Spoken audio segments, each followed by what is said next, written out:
para os nossos exercícios, né? Falando aqui sobre os frutos do Ministério de Intercessão. Bom, os nossos exercícios práticos, vamos ver aqui. Primeira coisa, plano de fundação. Escreva os 4 propósitos principais do seu grupo. Por que você está querendo um grupo de intercessão na igreja?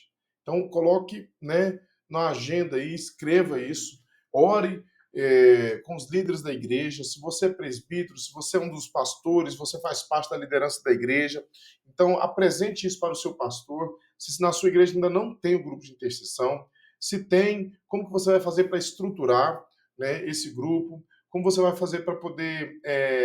Eu sei que até agora eu não falei nada aqui que é novidade. Eu acredito que não é novidade para a maioria de vocês. Se para alguns é novidade, ótimo, vamos aprender cada vez mais.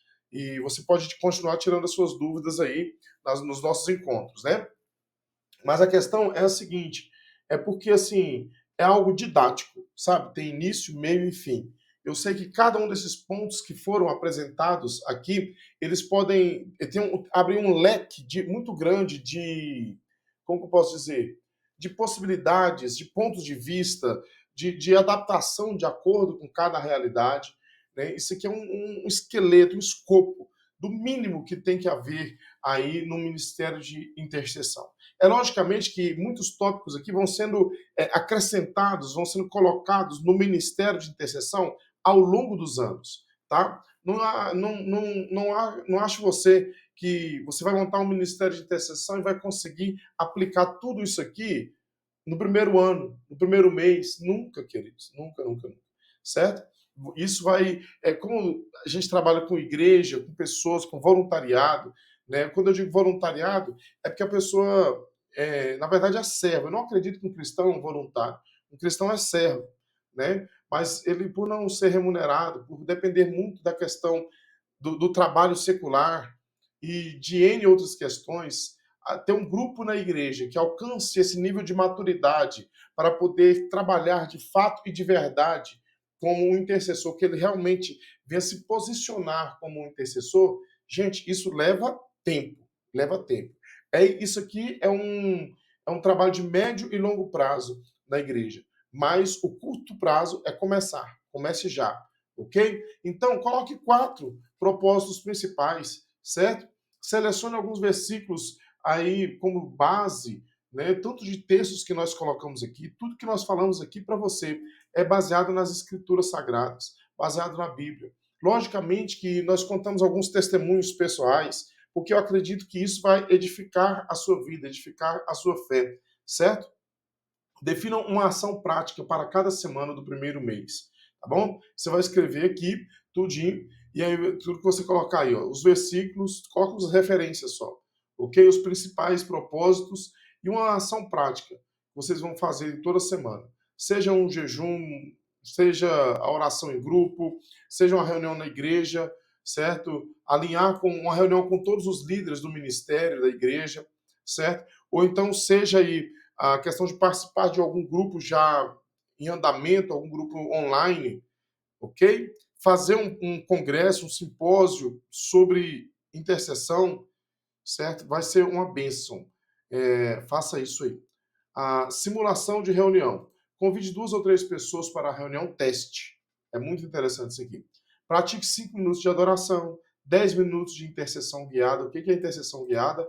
Vamos orar por isso aqui, por isso e isso. Certo? E vocês podem fazer aquela oração de concordância. Você ora por esse tema. A gente vai, eu concordo com você. Fulano, ora por esse tema. O outro terminou de orar, o outro começa. A gente ora, eu concordo com você. Nós concordamos com o outro.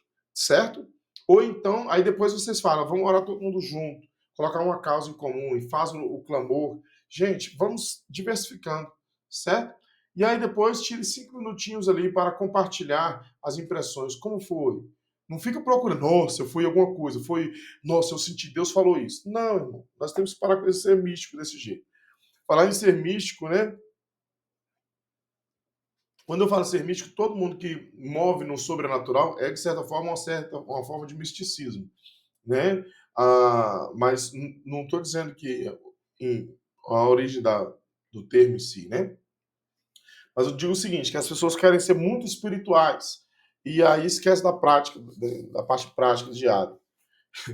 Eu lembro que eu estava numa cidade que eu pastorei, e as pessoas eram bem nesse sentido, assim, procuravam muito revelação, vou ali para fulano orar por mim, revelar, aquela coisa toda. Eu sei que Deus faz, né? Mas a gente tem que tomar cuidado com isso.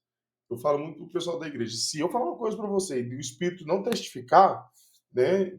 Então foi da minha carne. Por quê? Porque é real, irmãos. Você precisa tomar cuidado com isso, né? Tem que ter muito temor quanto a isso. Mas eu lembro que uma vez eu estava, assim que eu cheguei no ministério, tinha uns 2 anos, são uns 23 anos atrás, né? Quase 25 anos, 20 anos de ministério. Aí a pessoa, eu estava orando pela pessoa, senhora, tem algum pedido de oração especial? Não, ora por mim. Algumas pessoas fazem assim para saber se a gente tem poder nisso, se Deus vai revelar alguma coisa mesmo. Ora por mim. Aí eu tô lá de olho fechado, orando pela irmã. Né? Orei, botei a mão na cabeça, orando. Senhor abençoa. Amém, irmã? Amém. Pastor, o senhor viu alguma coisa? Aí eu falei, não, eu estava de olho fechado. Eu falei, não, eu estava de olho fechado. Eu não entendi, né? Não, Deus te mostrou alguma coisa? Eu falei, ah, tá. Não, irmã, não mostrou, não. Não mostrou nada, a senhora acredita? A senhora quer falar nada para mim, não? Não, porque eu tô com uns problemas aí, né? E ela começou a falar, né? Ai, ai. Eu sei que às vezes tem a necessidade da gente se achar poderoso, então fala, nossa, Deus não vai me mostrar nada. Gente, ser humano é assim, nós somos assim. E parece que tem aquela necessidade de você demonstrar que tem poder. Irmão, eu não tenho poder, né? Eu não tenho poder nenhum. Então, se Deus fizer, ele fez. Se ele não fizer, ele não fez. Pastor, se você orar e a pessoa não for curada, é porque Deus não quis curar, irmão. É porque eu não tinha poder. Aí eu vou dizer que a pessoa não teve fé? Irmão, alguém não quer ser curado? Né? Olha, não foi dessa vez. Né? Eu não sou irresponsável para sair fazendo isso de qualquer maneira, de qualquer forma. Certo? Mas nós oramos sempre para que Deus faça. Mas, acima de tudo, eu peço o direcionamento de Deus. Como eu falei, intercessão, cada tema aqui abre um leque muito grande. E nós estamos só no exercício aqui. E aí olha o que eu estou falando, tá vendo? Muita coisa para a gente falar juntos. Depois vocês vão tirar dúvidas aí nas nossas aulas aí online, ao vivo, tá bom? Mas compartilhar impressões. Não são todas as vezes que Deus vai manifestar, vai ter alguma coisa, certo? Mas e não se sinta na necessidade de todas as vezes ter, ok? Mas esteja sensível à voz do Espírito Santo, caso ele queira ministrar algo, tá bom? Por enquanto, só isso aí. Avaliem juntos o que funcionou, o que precisa melhorar, aquilo que não pode ser medido não pode ser avaliado. Já falei isso muitas vezes aqui. 3, mapeamento de conquistas. Gente, é tão maravilhoso. Nós tínhamos lá o, a torre de oração na igreja e um quadro assim. E os pedidos de oração. E depois aqueles pedidos de oração desciam para a parte do agradecimento. Né? E assim, meu Deus, quantas coisas maravilhosas Deus fez na nossa vida. Eu lembro que, assim, nós começamos a orar pela nossa cidade também. Começamos a orar para que Deus quebrasse todo o espírito de corrupção. A nossa cidade sofria muito com essa questão de corrupção.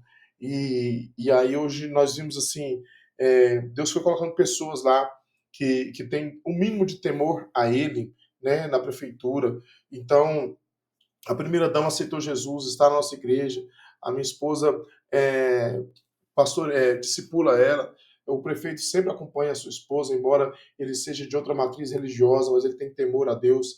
E eu vejo isso hoje acontecendo porque há 5, 6 anos atrás, quantas vezes, quantas madrugadas, noites, dias, nós ficávamos na torre de oração orando pela nossa cidade, né? E essa igreja não é uma igreja tão grande, tão assim, mas é uma igreja muito expressiva na cidade, porque nós nos envolvemos com a sociedade, certo? E nós vamos mapeando essas conquistas, colocando lá o quadro de resposta, né, físico ou digital. No nosso caso, nós tínhamos lá um quadro físico mesmo. E, gente, eram muitas respostas de oração. Tinha um caderno de oração que as pessoas colocavam ali. E a gente ia também vendo as respostas. Registre os pedidos de oração, coloque datas, coloque lá as respostas recebidas, revise mensalmente para celebrar essas vitórias. Gente, isso é maravilhoso. A oração dá certo. A oração não é só o combustível do crente, a oração é o nosso oxigênio, a oração é a nossa arma. Em nome de Jesus, ore, busque outras pessoas para esse ministério tão tremendo, tão maravilhoso.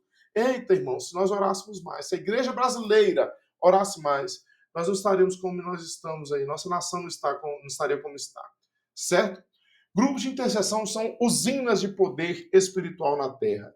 Então, coloca lá, o grupo de oração é usina de poder, né, são usinas de poder espiritual na terra.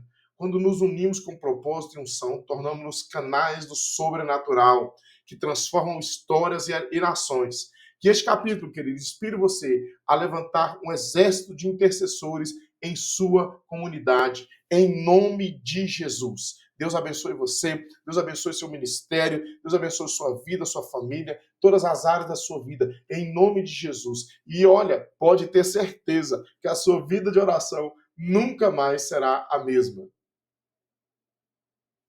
Para os nossos